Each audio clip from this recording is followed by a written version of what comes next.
Hello, you beautiful human. This is the 187 Said podcast, and I'm 187.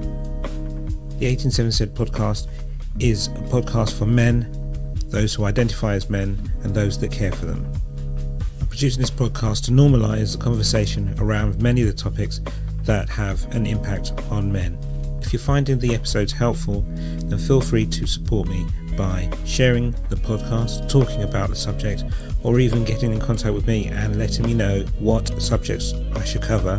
But also, if you have a lived experience that you think is important to talk about, or something you'd like to share, all of my contact details are in the show notes.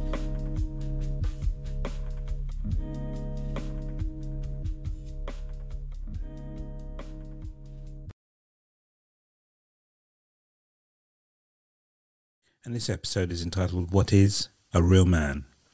Before we start, I wanted to go back to our last episode where I talked about a psychological model which looked at how we are as people and how we process information and learn as we're going. Throughout this episode, I'll allude to what my beliefs are, but the questions will be to what you think what a real man is. The reason why I pose that question is because as far as I see, when we are born, the majority of births on this planet would fall into two camps, male or female. This sounds stupid that when we even having this conversation, I think. It's clear when you look at the undercarriage, so to speak, you'll see something extended, which would be a male, something that's not, that would be female. And that's from the moment of birth. We're classified in that way. And we're classified in that way in the same way that animals would be classified, in the same way that flowers would be classified. And of course there will be anomalies within humans. What I'm talking about is the two camps that are male or female, purely because of genitalia. Somebody will make a decision as to which camp they're going to fall into. And I should imagine that somebody who falls into both camps will have a hard time living their life without falling into one of those two camps because of the way the world is. And that's really what I'm focusing on, is where you're classified at birth, does that determine the path you're on, and also what does that path look like? So it's a podcast for men, those identify as men, but mostly, so I am focusing just on boys and men. So from a boy to a man, what actually happens in between? And one of the things I'd like to turn to is another model that's in the show notes called the nested ecological model. And essentially the way I kind of interpret it is it shows the influences that we are exposed to throughout our lives, and we're talking on a daily basis. And those influences can have quite a big impact on our development, or how we see ourselves, how we see others, and how we see the world around us. And that model fits nicely, I think, to the corner of the My History part. So if you remember, we were talking about from the 0 hour that we're born, we are instantly fed the history of those people around us. So whether it could be religious, cultural practices, it could be social behaviours, customs, beliefs, attitudes. He's going to be a strong one, or he's going to be a heartbreaker, or oh, he must be circumcised, or the child must be ... fill in whatever the customs are that must happen without the child realising or knowing. So as a young boy, you are learning from those people that feed you, clothe you, shelter you. They in turn will be influenced by the community, sort of the cultural and religious and social practices. And then we've got societal influences. So the law and the government, heads of state, they will have sets of rules about things you can and can't do. Local government might be where you can live, how you can live. These are all strong influences, or societal rules are strong influences on the community and the relationships you have. And then we've got the media. We're talking about social media, we're talking about print, as well as TV. Basically anything that's created by large corporations or institutions have a massive impact on the way our communities and the relationships that we have, and in turn have an impact on our children. So for example, we could talk about somebody who has a very strong religious upbringing, and they're engaged with a community that have the same beliefs, whatever that religion is. And then we have society as a whole behaving slightly differently. So when we talk about the exposure from Facebook, Instagram, TikTok, Snapchat, how does that influence an individual when they're growing up? And what sort of messages do we get from those sources? We look at the law and how they say, certain religious practices or certain customs cannot be carried out because now they're against the law, or there's legislation about how and when they could be carried out. And these contradictions, or these opposing beliefs, or these obstacles, can be quite challenging within a community, and that filtered down to the relationships that a young boy might have will colour what their view is of themselves and the world around them, or how they view the government or society, how they view social media, how they regard the law. As young boys get older, they realise there are certain expectations of them. The information I'm getting for a wide range of men professionally, there are some expectations, and I've narrowed all of these expectations down to 3 things, just because I like to make things as simple as possible. So I've got the 3 P's. You are expected to be in a position from a young age. You'll know that you're in a position to protect, provide, produce. So protect, we're looking at, as a young boy and growing up to a man, you have to show or demonstrate that you are in a position at least to be able to protect those around you, protect yourself, protect your neck, as the Wu-Tang Clan would say, and then provide. That will be to provide food, clothing and shelter for a family, but also to show the trappings to be able to do that. So that would be measured by the amount of wealth you can amass, and that will open up the opportunities that you will have for yourself. And both of those are protecting, demonstrating how you can protect somebody and how you can provide for somebody will show yourself as a suitable mate. And then there's the whole produce thing. So we're not talking about making things and working on an assembly line. We're talking about actually producing offspring. The expectation is boy meets girl, boy gets a great job, they have children, buy a house, and so on. This is the narrative, I suppose, globally, really, and the thing that the world aspires to. And the expectation is for men to be able to do that, or they must do that.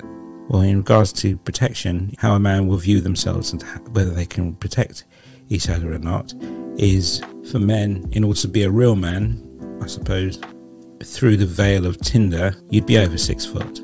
GQ magazine will say you'd have a washboard stomach. You'd aspire to look like Chris Hemsworth or Harry Cavill, probably displaying the attitudes of Conor McGregor, that kind of thing. Going through life looking for this mate, you then must produce, because the pressure is from the community and the relationships that you have, the people around you are, well, you've got a good job, you've got a car, you've now got a flat, now you've met a girl, so therefore you must then move in together. So this is the cycle that we have. So provide, protect, and what does it hold for men who fall short of that? If you are the man with that physique, then it's regarded that you don't necessarily have any problems. But is that necessarily true? If you do have the income, or you are famous and so on, apparently you've made it. You're held in high esteem. And if you've produced children, then everything works. So you've got the physicality, you've got the money, and you've produced children, and that means that you've succeeded. Are you in that situation where you've done those 3 things with great success? And are you truly happy? Are you happy with the person you met? Is that person happy with you? Are you happy being in that relationship where you've produced children and so on? Are you happy that you have ticked all those boxes that you've been expected to tick? Have you done it with the right person? Are you the right person? Are you in the right mental condition to sustain all of this? And I ask these questions because nobody's really asked you what you want to do. When somebody says, what do you want to do when you get older? As a boy, well, my belief is they're asking you that your answer will fall within the scope of their expectations. So fireman, policeman, doctor, lawyer, not nurse, dancer, painter. The expectation is that you will meet what is atypical for a man. And I'm not saying that as men we need to throw all that away and not adhere to it. We need to be in a position where we need to stop and ask why. Or do I really want to do that? Especially if we are experiencing other cultures, meeting a wide range of people, and we're seeing things that are different, that will bring us back to a place of emotional, physical safety. If it brings about some degree of creativity within us, shows us a different way of behaving that is congruent to who we are as an individual. That will obviously create some kind of development which can pull us away from what people expect us to do or how they expect us to behave. And therein lies the challenge. Why is it that we're not viewing ourselves as enough? Why are we asking the question, what is a real man? Maybe we should be looking at ourselves and thinking, who the hell are you, really? And treating ourselves with a bit of love and respect, because clearly we're not. If male suicide is at such high levels, clearly something's going wrong. We're chasing a dream or a construct. Many years ago, whilst I was working within the criminal justice system, I met a man who had just been released from prison. Part of his sentence was to spend some time with me working on a therapeutic program. So we do this 30-session program where we kind of look at not only his crime, but how he got into this situation. He was working in a job where he was earning quite a lot of money, and then the people that contracted him, they went out of business, and therefore he lost his source of income. He was married with 3 children. He lived in a big house, and the day he lost his job, he got home and his wife was booking a holiday to Florida. They go away every year. Booking a holiday to Florida. He said fine. The next morning he got up and went to work as if he had a job. He fed his wife a story that she should start using the credit cards, and he would go off to work as normal, sit in his van and then come home again. And after a while, sitting in the van by himself, not telling anybody about his situation, he became depressed, started drinking whilst he was driving. Then when he would come home, he would be agitated. He said that he felt like a waste. He felt that he'd let his family down, so he tried to hide it. That led him to snap at his wife, shout at the children. He and his wife drifted apart. After about 3 or 4 months, the relationship broke down and he moved out. And then whilst collecting his son from the house to go to school, on the way out his son said, "Dad, why is XX in the house?" And he realised who the person was, and obviously that person had stayed over at the house. So he dropped his son at school, sat in a car drinking, and then went to the house with a shovel, got into the house, walked upstairs. He hit the man several times with a shovel. Police were called. He went away. He gave his views about how he was raised. When you're married for life. You must be the breadwinner. His dad would always be working. His mum wasn't never allowed to work. She would always be at home. This chap tried to replicate that historical model in his own environment. But of course, the environment's slightly different. He believed that he should be strong. He should be able to solve the problem. And he should be there to protect his children in the way that his father had and his father's father had. But not recognising that the environment has changed. And he felt that if he did say, "I've lost my job and this is a situation we can't go on holiday," then he'll be showing himself as a failure. So we did the whole of this program for 40 weeks. We spent a lot of time together and asking him questions about himself, his family, and so on, going through the model, looking at his influences and those people around him. And he was able to say at the end of it, can you fucking believe this? That I have lost everything just because I didn't say, shit's happened at work, I've lost my job, we are literally up ship creek, I need help. Had he had just said that, things might be different. But that's on the proviso that he's with the right person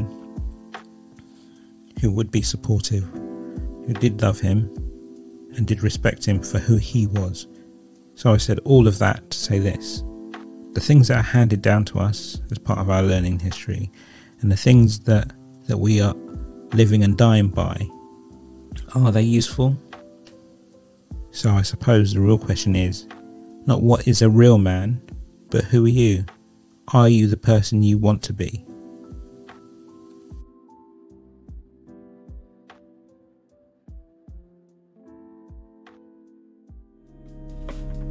Thank you for listening to this episode, and wherever you listen to this podcast, please subscribe, like, or leave a comment.